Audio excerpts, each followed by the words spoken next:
আপনাদের কখনো কি মনে হয় যে আপনি অপরের জীবন আদর্শ হবেন? আপনারা নিশ্চয়ই কারোর দাদা, আপনারা নিশ্চয়ই কারো দিদি, কারোর মা, কারোর বাবা। আপনজনরা আপনাকে ভালোবাসবেই। অনেকে হয়তো বলেও বেড়াবে, আমার বাবার শ্রেষ্ঠ বাবা। ওর বাইরে যদি একটু যান, আপনার যে ছোট্ট গণ্ডি, এই যে কুয়োর ব্যাঙ, ওই কুয়ো থেকে বেরিয়ে কেউ কি একটু চাইবে এনার মতো যদি একটু হতাম? কখনো কি ইচ্ছে হয় আপনার কি লোকে মনে করতো যে একটু এনার মতো হতাম? যদি ইচ্ছে করে তাহলে আপনাকে একবার দেখতে হবে আপনার মধ্যে কোন গুণটা আছে যেটার উপরে আপনি জোর দিলে সেটাতে গিয়ে প্রতিষ্ঠিত হয়ে যাবেন। গান্ধীজি অত্যন্ত সাধারণ মানুষ ছিলেন, একটা ফেল্ড লয়ার, উকিল হিসেবে ফেল, কিন্তু উনি যখন ঠিক করলেন যে সত্য আর অহিংসা এই দুটো জিনিসকে তিনি পালন করবেন, উঠে গেলেন।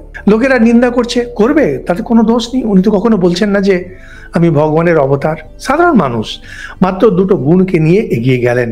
গীতাতে যে আমরা এতগুলো আলোচনা করে যাচ্ছি একেবারে বিস্তারে বর্ণনা, একটু যদি কখনো মনে হয় যে ইস, আমি যদি আরো দুজনের রোল মডেল হতাম, আদর্শ হতাম।